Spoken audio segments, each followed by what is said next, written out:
Hi, everybody. Welcome to the IC Topic Chats for today, April 2nd, 2026. We, um, I'm joining you from Denver today, which is fun.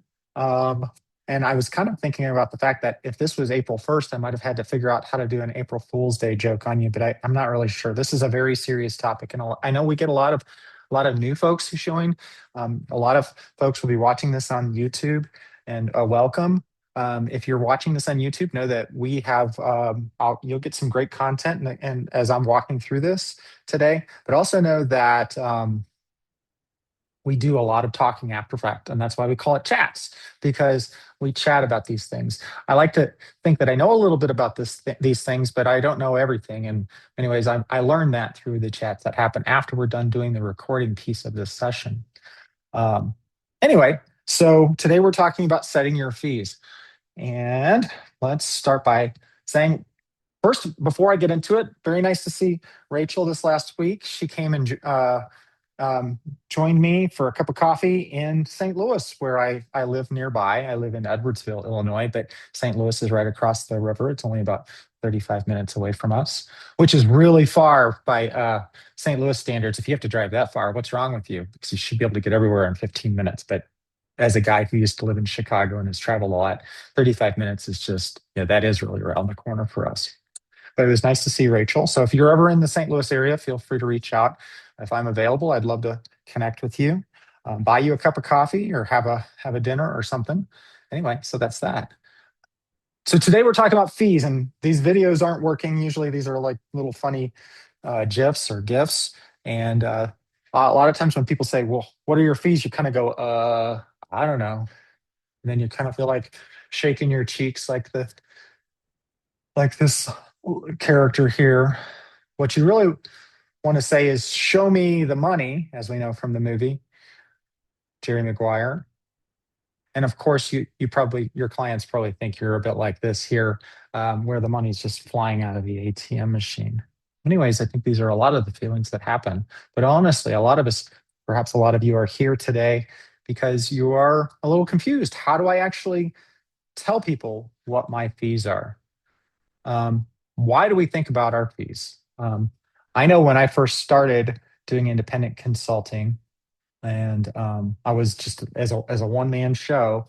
I would join other evaluators at these little meetings. And I remember one guy said, "I just take whatever they give me," and he was doing it as a side hustle then too.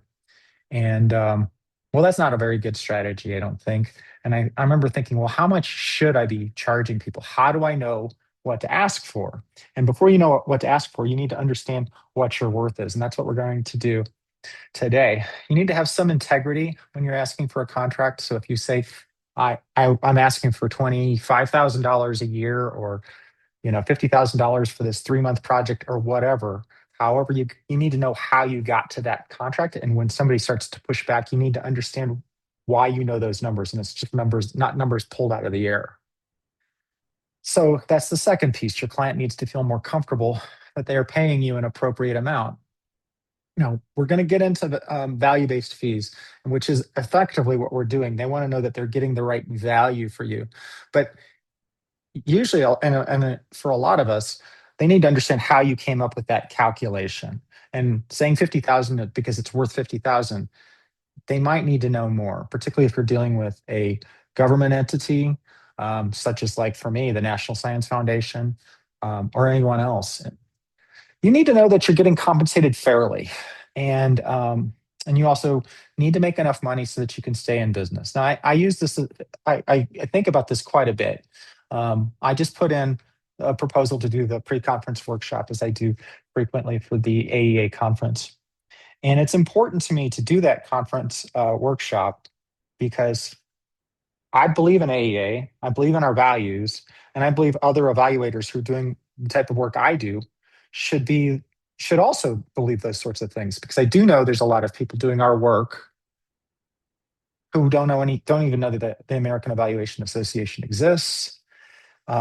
And they're not coming to these workshops, they're not coming to these sessions, these IC topic chats, and they don't know what they should be charging. And frankly, some of them charge way too much and provide way too little, or they charge way too little and they provide way too much. And so it's my hope that through, in this session in particular, um, you learn how to create a business that's sustainable for you so that you can stay in business for a while. And I hope you advocate for the AEA principles and our values. And we can, take a major stake in this environment where I know there are a lot of other people who are not, um, evaluators with a background and an understanding for the AEA principles. But I want you to stay in business. I want you to maintain your independence, and I want you to build your reputation, because I legitimately want all of you to succeed and perhaps even, you know, work me out of a job. That'd be okay. So there's different types of fee arrangements, and we're going to be talking about the first two: the daily, an hourly rate, which oftentimes people call a per diem rate, and fixed fees. There's other ones like retainers. We're not going to be talking about that. A retainer would be a fee where somebody says, I'm going to pay you $50,000 for the year, but I don't know what I need you to do yet. You can think about these things with regards to a retainer. We're not going to get there. And a value-based billing, at some point somebody says, and this has happened to us a couple of times, where people say, I want you to do this project and we believe it's worth this amount. And in my mind, that's more than what I'm thinking it's worth, but they're convinced that's what it's worth. And so we go forward with that. Or we end up at a value-based billing process by going through this hourly daily rate, per diem process. So just to break this down just a little bit, so an hourly or a daily rate. So an hourly rate would be somebody would say, I'll pay you X amount. Let's just say it's $150 an hour for argument. And you work 10 hours, so you charge them $1,500. And you write out an invoice that says 10 hours at $150, it's $1,500. So that's your hourly rate. Or perhaps you charge $1,500 a day, right? And then you would say, I worked one day, and then you send an invoice that way.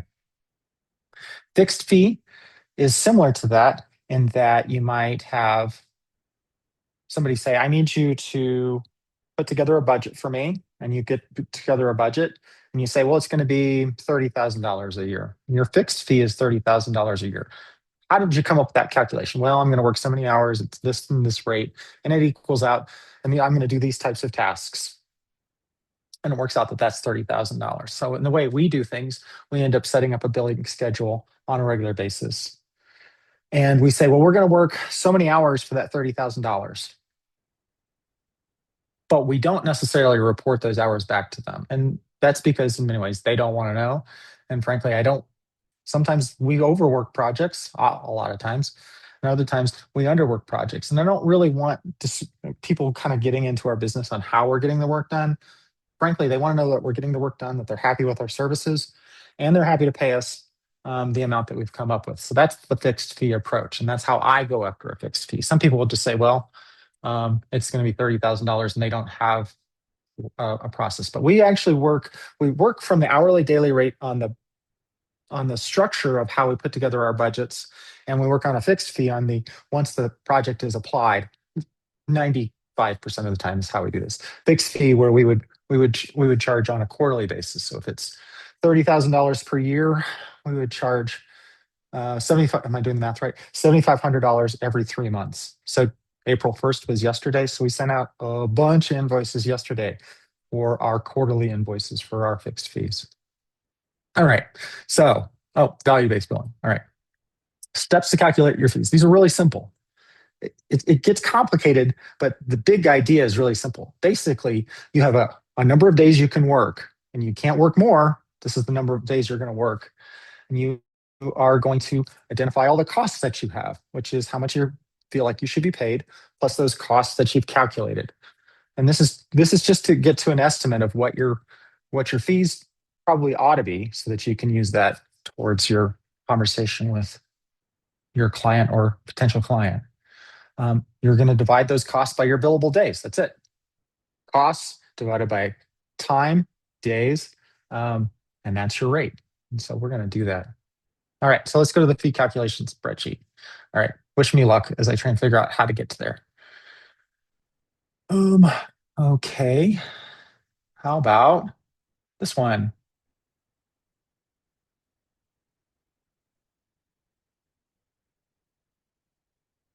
All right.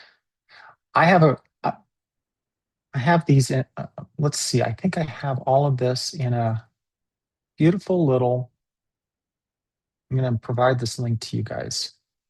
In my notes, I'm going to provide this spreadsheet to you so you can look at it on your computer at the same time. Let's see if I can do that. All right, pop this open, make it big. Into the chat is the link.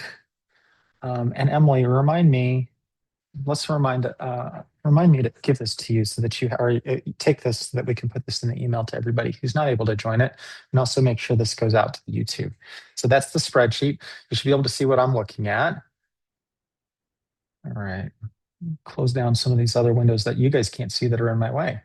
All right, so on the far right, you're going to see startup costs. These are just informational for you to think about, particularly for some of you who are brand new to the consulting idea. If you're getting started, these are things you might need to pay for at the beginning. This isn't going to go into your fee. It's just for your informational purposes. So you might want to, I would suggest you meet with an accountant or a lawyer at the beginning and say, well, how do I do this business thing? Should I be an LLC or an S corp, or should I just be um, doing business as myself for a while? Sole proprietorship. We could talk about all those. We could do that on another core topic. So these are different things you want to do a logo design. You might want to do some website stuff. You might need some extra costs. So these are one-time costs, startup costs. You can see them all here. Might need to go buy a computer. Okay. All right, getting into the stuff that actually matters on an annual basis. And here's a list of things that you may have expenses for. And I put the stuff in yellow so that you could, by the way, I see a bunch of you guys are in here, there's like, you can copy this and use this for your own purposes. And I think some people copy it and then they share it out. I can be honest with you, I didn't originally. I've reformatted it over the years. We originally got this from Gail Barrington. I say we. That means Laura Keene and I. She does the pre-conference workshop with me. So this is not original to me. Feel free to use it. Um, I give credit back to Gail, but she gives credit back to a book, and I don't even remember what the book is anymore. Anyway, it's one of these things that's just continued over time. So you're going to see different kinds of expenses that you may have that are related to your business: licenses, legal fees, travel. When you travel to AEA, and that would be the sort of thing. If you're traveling to a conference to meet with people to develop business, that'd be a business development expense, things like that. You may have accounting fees. I have QuickBooks, and we get charged quite a bit each month for the QuickBooks that we use. And I think it's worth our expenses. You may have insurance. You probably should have general liability insurance, professional liability insurance. We have a whole session on a core topic on insurance. Another one that's not listed here that's probably ought to be is what's it called? Cyber liability. If you're working with lots of large data sets with personally identifiable information, that might be one there. What are your marketing expenses? The things that people don't think about that are definitely marketing expenses are when you have a cup of coffee with somebody and you're meeting in your town to hang out with them. So there's that. What's your professional development expenses? AEA is obvious one. Are you buying books and reference materials? Are you subscribing to journals? So these are things. Do you have a rent expense? Even if you work from home, are you paying yourself for the space in your home? And if you're not, you should be talking to your accountant about that, because they'll help you write that off at the end of the year. When I actually do have a home office, and we're not in the process of doing this right now, but we would pay ourselves rent. And so I say we, my partner and I, and we have two offices in the house. I guess we need to start doing that again. Your internet is going to be a major expense too. So all these things add up. Other subscriptions, there's lots of subscriptions these days. I'm using Zoom right now, and so that's a subscription service. If you're paying for a Google or a Microsoft or both, those are expenses. If you have any type of survey software or SPSS or things like that. If you're using any kinds of CRM or project management software, software these days can be death by a million cuts. That's what I like to say, death by a million subscriptions, because they add up really quickly. Qualitative analysis. Oh, wait, of course, we're talking about AI these days. A lot of you have ChatGPT or another one of those types of AI subscriptions that I know is saving us a lot of time. All right, so these are expenses. They add up. You can see this is actually a big formula. I'm not listing any here because, well, we'll get to it in a second. We get to the next piece, and I want to zoom in on the example. So all of us, no matter where you are, we all have 52 weeks in a year, right? You can't, it's 52 weeks, it's 52 weeks. That's the way we calculate it. So if you multiply that times 5 days a week, that's 260 days. Now, what we're going to do is we're going to take out, you should not be, and particularly for the purposes of this calculation, you should not be planning on working 52 weeks of the year, because you need to do other things other than work on client work. Because we're going to get to the end where you're going to see your billable weeks or days available. All right. So you need to take some things out. You should take out some time for vacation. And these are examples, but maybe you're taking 4 weeks of vacation. Now, you may not actually take 4 weeks of vacation, but just set aside what you're likely to do and what you should do for these calculations, because you should probably plan on 4 weeks of vacation, 2 weeks of public or statutory holidays. Those are the sorts of things like the winter holidays, or holidays related. Some people call them bank holidays, like in the UK. For us, they would include the 4th of July, Memorial Day, Labor Day, these sorts of things. You should probably take out a week for sick time as well. Oops, sorry about that. Moved around a little bit. All right, so we're playing games here. And take my view a little bit different. Zoom out.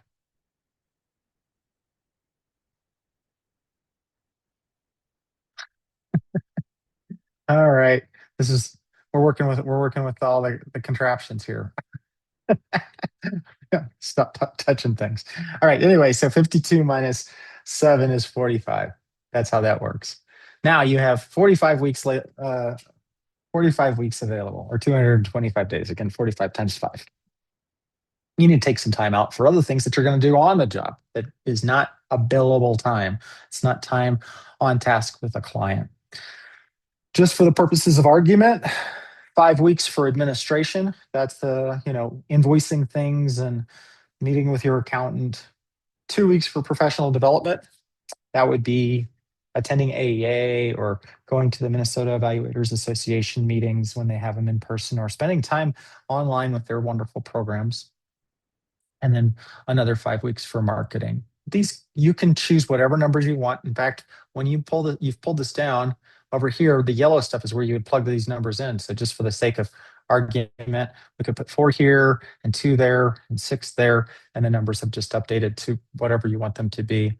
And we could say, what did I say over here? 525. We'll do that again. I know these numbers are going to be off from the ones on the right-hand side. But in this scenario, you have 28 weeks available to actually work on with client work. All right. This thing has gotten very unmanageable. All right. I'm going to copy this over, and I'm going to start a new link, because I feel like I don't know what I did to that spreadsheet. This might look better. All right. That not look better? Yes, it does. All right. So now we've calculated our billable time available. The examples here, and this is just my fooling around with the numbers on the left-hand side. Oh, look, I even gave a credit to the people who originally wrote this stuff here in Switzerland. Look at that. All right, so what we've got now is the billable time available. We're going to go into the next step in this next example. So we're going to first identify our costs to run our business. In this scenario, I'm saying your desired salary before you have to pay taxes and things is $150,000. I'm going to say your annual overhead costs of 30,000, which means it costs you to run your business, hypothetically, $180,000. Are you actually going to pay yourself $150,000? Well, I don't know. And I don't know that you should plan on that for this in real life, right? I think what you should do is just use this for the purposes of the calculation. Now, is $150,000 your number? Well, I don't know. It will kind of depend on a lot of things. If you've come out of a job where you've been making $250,000, well, maybe it should be 250, right? Um, if you are planning to work part-time and your hours and your weeks are part-time that you just did, maybe that would be $75,000, okay? You're going to have to figure this out. And honestly, I think you should play around with the spreadsheet for a while until it starts to make sense. Again, the purpose of all of this is not what you're going to share it with a client. This is getting you ready to talk to a client so you understand internally why you're charging what you're charging and how you came up to those numbers, okay? All right, so 150 plus 30 is 180. Now, at the same time, we've decided what's your billable days? In the example over here, annual billable time, we've got 165. So that's where that number is coming from. So you put in 165 here, and you can see we're going to play around with it over here in the yellow. And that what it's doing is taking $180,000. It's divided by 165 billable days. And saying, what's your billable daily rate? That becomes 1,091. Now, I'm a big fan of saying our numbers are kind of, they're guesses. And so we need to provide a little buffer. Some people might call this profit, but it's not really profit because it's just a calculation for the purposes of conversation. But I throw in 10% because that seems to be a number I see a lot. Put 10% on top of it to give yourself a little flex room or in case you made a mistake. So you end up with $1,200 as a final daily rate. And it rounds to 1,200. Anyway, and then you divide that by the number of hours in a day, because most of us work 8 hours a day, and then you end up with $150 an hour. That's how that comes up. Now, when you're playing around with this, you'll put your numbers in over here where you see the yellow. So maybe your billable days is 150, and your overhead is 45,000. You're going to see, oh, hey, it didn't add up to it. Oh, this is supposed to be, and your desired, oh, here we go. And your desired salary is 175. Okay. And you'll see these numbers get a little bit different. Now your daily rate is $1,600, $1,613, and your hourly rate is $202. Okay. So that's the way this is one way you can spend some time thinking about how you develop a daily rate so that you can use that for forecasting your time. All right, let's go back to the main screen, the slideshow.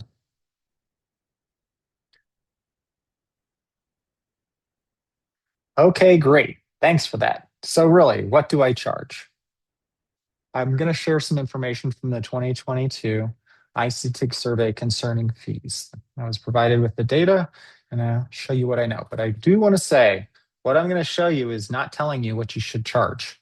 Okay. I'm going to show you when you do a big analysis of what people have shared with one another through our TIG, what they said.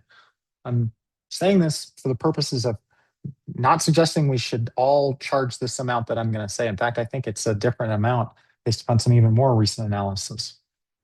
So we're not engaging in price fixing. What I'm encouraging you to do, and I'm going to restate this, is to go through the process of understanding who you are, where you are, what your overhead expenses are, what your desired salary is, what your actual hours that you can put to it, so that you can come up with a daily rate or an hourly rate. But with that being said, you should understand where you fit within the context of this. And this kind of changed when I put this into the Google Sheets or Google Slides or whatever we call it. So over the years, the median hourly fees have gone up. That shouldn't surprise you. In 1992, when the survey was done for the TIG, they had about 100 respondents, and the average hourly rate then was $64. When a group of my friends did this back in 2003, but before I was involved with the TIG, they found the median rate was $100 an hour. When I did the survey in 2015, it was still $100 an hour, which is a problem. And you'll see that when I start adding in inflation in a couple minutes. And then when it was done in 2022, it had gone up 50% to $150. And I know that I don't have permission to show these data, but I can tell you it's more than that now. All right, so when we adjust it for inflation, you can see back in 1992 that $64 really, this is adjusting for inflation even for, I think this would be 2022. So it's actually gone up quite a bit since then. But anyway, $138, $164, $125 in 2015. So you could see in many ways by sticking with that $100 rate, people were getting less in 2015, and it had gone up to 150 in 2022 because we were working with $2022 for this inflation. So interesting things to put here. And by the way, when I first took the Intro to Consulting workshop back in 2011, and these data were presented to me by Gail, I thought this was just fascinating that I could actually know what other people are doing and how they're doing it. The 50th percentile, so that's your median, is where you're seeing it for years of experience. So you see at the beginning, people are charging a little bit less. And for some reason, our 15 to 19, we don't know what the story is with that. This is back on 2022. But overall, you're kind of seeing this $150 as your median. And it's nice to see the 25th and 75th percentile because you know you should probably be in this category for where you are in your career. But as our good friend Becky Garrow, who I know is here, likes to remind us, only you can decide what's best for you based upon your circumstances and all the other things that we talked through. And when you put together this spreadsheet, oh, there's Becky. There she is. What you want to avoid is this scenario. A client says, how much will the evaluation cost? And you say, what's the value of the grant? It's going to be 10%. Okay, you got to be careful around this scenario because I'm not saying it doesn't happen and it's not, and I wouldn't say that I don't end up at 10% because we see this a lot. But I do want to say, don't just stop there. You can't stop at this point in the conversation and say, it's just going to cost you 10%. I say, oftentimes people use the percentage of 10%. And is that something that, or actually, I often say, well, what have you allotted for the evaluation? I just ask that question. And then we end up kind of coming around and discussing it. And at 10%, this is what you will get. And so I have a way of describing through the scoping process. So don't do that. This is an important thing. This is kind of the value that we provide. A lot of people don't understand how we come up with our expenses and the value that we provide to a project. So imagine a carpenter who's been called in to fix a squeaky stair. You don't know how to fix the squeaky stair, so you bring in the carpenter. The carpenter presses around for a while and she finds the squeak, she pulls out a nail, and she, with one swift swing of the hammer, fixes the squeaky stair. And then she presents you with this invoice, $60, 25 cents for the nail, and $60 for knowing where to place the nail. The point of this story is you have a value, and you're putting that value together through your calculation. But this is an important thing for you to think about, that your value is greater than the cost of the nail. It's greater than the cost of whatever it takes to just do the basics of your services. So you have developed, a lot of us have advanced degrees, and that's your knowing where to place the nail. And you have experiences, and you have been in leadership positions, and you've been around the block. And also, you can probably do it a lot quicker than everybody else around you because you've been doing it for a while. So you have a value there. When do I share my calculated fees? You don't. Not necessarily, or you at least try not to offer it immediately. I share the cost for the project. I share the number of hours anticipated and my hourly rate. And I say, I did a calculation that I learned from my colleagues with the IC-TIG and AEA. And I calculated this rate, and that's how I came up with it. And I talked broadly. I took the costs for what it takes to do the to do this consulting thing that I do and the number of hours that I have. And that's how I come up with it. And then I did a comparison to my peers, and I know that I'm in a competitive space. That's what I'll tell people. All right. Actually, I'll tell you what, I'm going to stop the presentation now because I know we're at about 15 minutes before the will allow you to do this. And I'm also going to say what I started into with this part of the presentation is something that I actually did back in January 17th.